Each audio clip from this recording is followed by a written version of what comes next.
Hello dear students, I am Ranju Chava. In today's video session, we shall take up part 2 of chapter Directing of class 12th Business Studies. Directing part 2, Motivation. Topics that will be covered in today's session are concept of motivation, meaning and features, theory of motivation and its assumptions, and financial and non-financial incentives. After this session, learner will be able to understand the concept of motivation, explain the Maslow's theory of motivation, and explain the types of incentives. Dear students, in part 1 of directing, we discussed about concepts and elements of directing. In this session, we will discuss about motivation concept, its theory, and different types of incentives. Let us understand the concept of motivation first. The word motivation is derived from the Latin word movers, which means to move.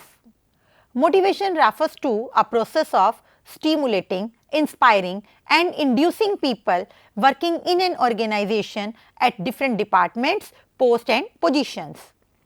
The main objective of motivation is to boost the morale of workers to perform at their best.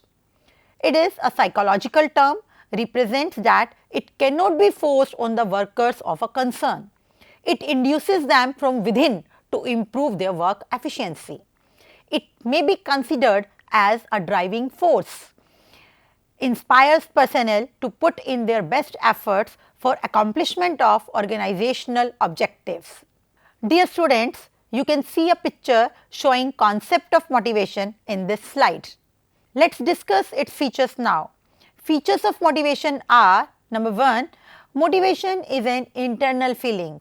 The urge, drives, desires, aspirations, striving need of human being which are internal influence human behavior.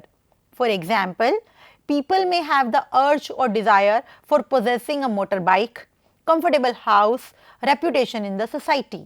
These urges are internal to an individual. Second is, motivation produces goal-directed behavior. For example, the promotion in the job may be given to employee with the objective of improving his performance. If the employee is interested in promotion, it helps to produce a behavior to improve his performance. Number 3, motivation can be either positive or negative. Positive motivation provides positive rewards like increase in pay, promotion, recognition, etc. Negative motivation uses negative means like punishment, stopping increments, threatening, etc., which also may induce a person to act in the desired way. Next feature is, motivation is a complex process. As the individuals are heterogeneous in their expectations, perceptions and reactions, any type of motivation may not have uniform effect on all the members. Now come on to the next topic, which is Maslow's theory of motivation. This theory was developed by Abraham Maslow. He was a renowned psychologist. This theory is based on human needs. The word need represents the desires, wants or urges of people in a society, which has a significant influence or effect on their attitude, work and behavior. According to Maslow, human needs created a hierarchy ranging upwards from physiological need to the need of self-actualization. Need works as the most important motivator in the life of an individual to work towards its fulfillment. Now we will understand Maslow's need hierarchy theory. First is basic physiological needs.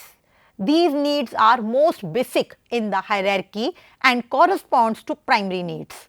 Hunger, thirst, shelter, sleep and sex are some example of these needs. In the organizational context, basic salary helps to satisfy these needs. Second is safety or security needs. These needs provide security and protection from physical and emotional harm. Examples: job security, stability of income, pension plans, etc. Third need is affiliation or belonging needs. These needs refer to affection, sense of belongingness, acceptance and friendship. Fourth need is esteem need. These include factors such as self-respect, autonomy, status, recognition and attention. The last need is self-actualization needs. It is the highest level of need in the hierarchy. It refers to the drive to become what one is capable of becoming. These needs include growth, self-fulfillment and achievement of goals. Students, you can see pyramid of needs with example in this diagram, which we have just discussed. After understanding Maslow's theory, it's time to analyze some assumptions of Maslow's theory. First assumption is people's behavior is based on their needs. Satisfaction of such needs influences their behavior. Second, people's needs are in hierarchical order starting from basic need to other higher level needs. Third assumption is a satisfied need can no longer motivate a person, only next higher level need can motivate him. And last assumption is a person moves to the next higher level of the hierarchy only when the lowest need is satisfied. Now, we will learn about financial and non-financial incentives. Let us understand the meaning of incentives first. Incentives may be defined as monetary or non-monetary benefits provided to the employees in an organization to perform their work efficiently. It is an additional payment made to the employee over the normal wage or salary. It works as a motivator for the workers to improve the level of their performance at work for accomplishment of organizational goals. Here is a chart showing different type of financial incentives.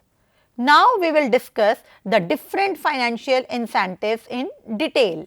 Financial incentives refer to incentives which are in direct monetary form or measurable in monetary term and serve to motivate people for better performance.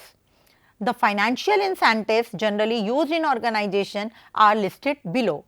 The first is pay and allowance. For every employee, salary is the basic monetary incentive.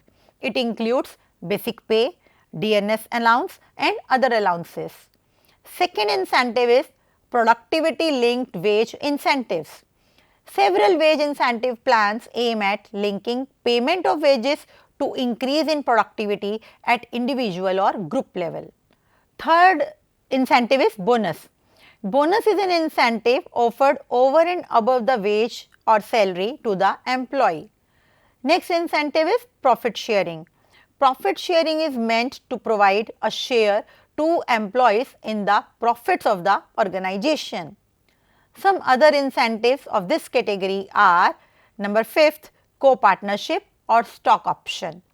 Under these incentive schemes, employees are offered company shares at a set price which is lower than market price. Sixth is retirement benefits. Several retirement benefits such as provident fund, pension and gratuity provide financial security to employees after their retirement. Seventh is perks or fringe benefits. In many companies, perquisites and fringe benefits are offered such as car allowance, housing, medical aid and education to the children etc. over and above the salary. Here is a chart showing different types of non-financial incentives. Let us discuss some of the important non-financial incentives now. First is status. The authority, responsibility, rewards, recognition, perquisites and prestige of job indicate the status given to a person holding a managerial position. Second is organizational climate. Organizational climate indicates the characteristics which describe an organization and distinguish one organization from the other. Third incentive is career advancement opportunity. Managers should provide opportunity to employees to improve their skills and be promoted to the higher level jobs. Fourth incentive is job enrichment. If jobs are enriched and made interesting, the job itself becomes a source of motivation to the individual. Some other non-financial incentives are: fifth incentive is employee recognition programs. Recognition means acknowledgement with a show of appreciation. When such appreciation is given to the work performed by employees, they feel motivated to perform or work at a higher level. Sixth incentive is job security. Employees want their job to be secure. They want certain stability about future income and work, so that they do not feel worried on these aspects and work with greater zeal. Seventh incentive is employee participation. It means involving employees in decision making of the issues related to them. Last incentive is employee empowerment. Empowerment means giving more autonomy and power to subordinates. Empowerment makes people feel that their jobs are important. That was the topic for today's session. I hope you all have understood it well. Before ending the session, let us have a quick recap of what we have learnt today. We have learnt about concept of motivation, its features, Maslow's theory of motivation, and financial and non-financial incentives. Now time to get home assignment. Your first question is, write about meaning and features of motivation. Second question is, discuss Maslow's need hierarchy theory of motivation. Third question is case study question. Student, listen carefully. A reputed hostel, Gyan Pradhan, provides medical aid and free education to children of its employees. Which incentive is being highlighted here? State its category and name any two more incentives of the same category. Fourth question is, Karina is working in an MNC. She has been given an option to buy the shares of the company at an amount less than the market price because of her performance as an incentive. Karina has been awarded Employee of the Month award. Which form of incentive is being referred here? Explain the incentives along with any other three incentives. With this, we have now come to the end of this lesson on directing. I hope you have enjoyed it. In the next session, we will learn about other elements of directing. Thank you very much. Happy learning.